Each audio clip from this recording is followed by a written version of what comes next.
kanilang performance. New York theme po siya eh. Labas mo yung galit mo. Labas mo. Po, nasa streets po kami ng New York.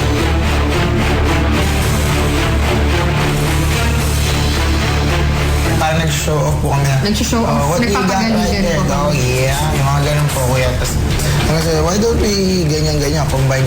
Tapos, sasayaw na lang po kami po na sabay-sabay.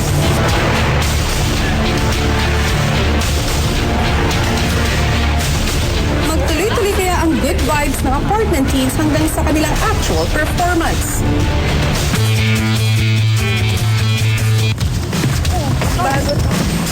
Ganun mo yan binili?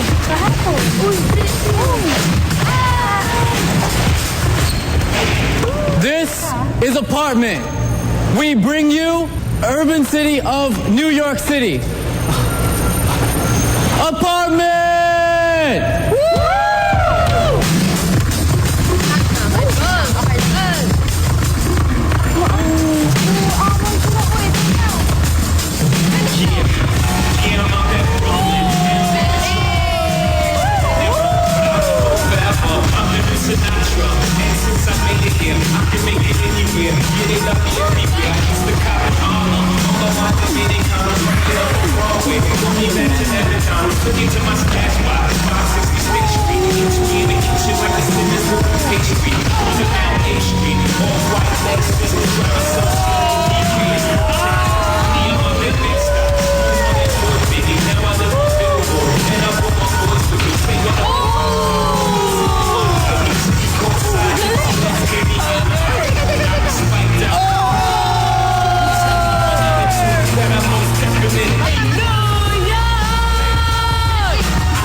Number one, Sister Eddie Kizo.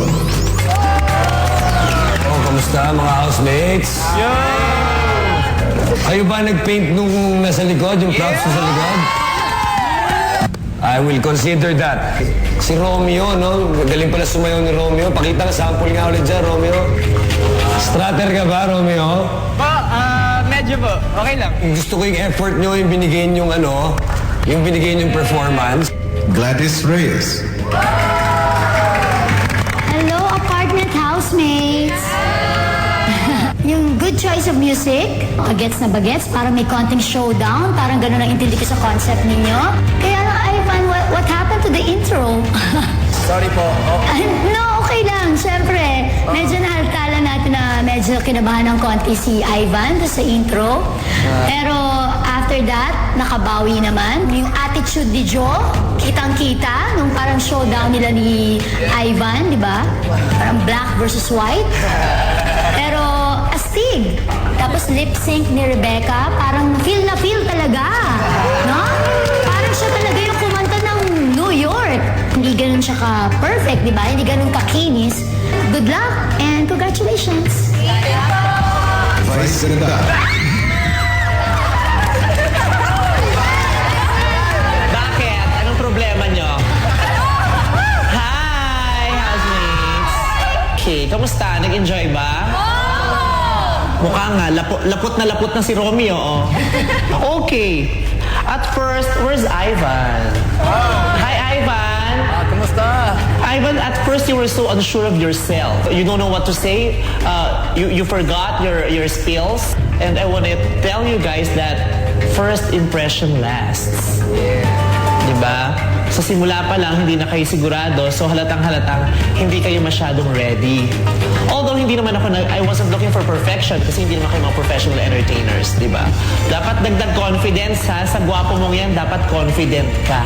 Okay. Kasi parang hindi ka pa masyadong confident. Nakaka-entertain naman talaga yung ginawa niyo. Napangiti niyo naman kami sa mga ginagawa niyo.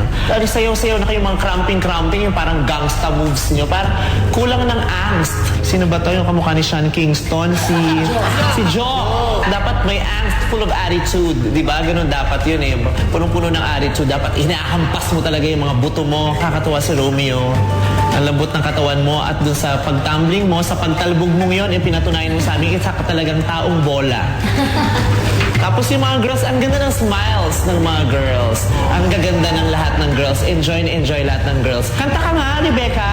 Would you mind singing again for us, please? New York!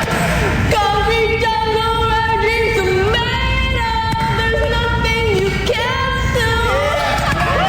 Perfect! Dapat ganyan, i-enjoy mo lang, Rebecca. Huwag kang mahihiya. Wala kang dapat ikahiya, di ba? Wala kang dapat ikahiya sa kanila. Hindi naman perfect ang number nyo, but then again, na-entertain kami. Entertaining na rin para sa akin. Good luck sa inyo. Kaninong grupo kayo mas napabilib, ang beach and summer-inspired performance ng Villa o ang New Yorker and hip-hop number ng mga taga-apartment?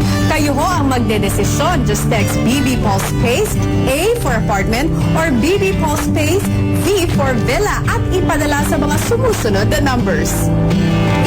Kung gusto niyo muli mapanood ang kanilang mga performances, mag-log on lang sa Multiply site ng PBB Teen Clash of 2010. Mga kapamilya, bukas, 2 malalaking katanungan na ang masasagot.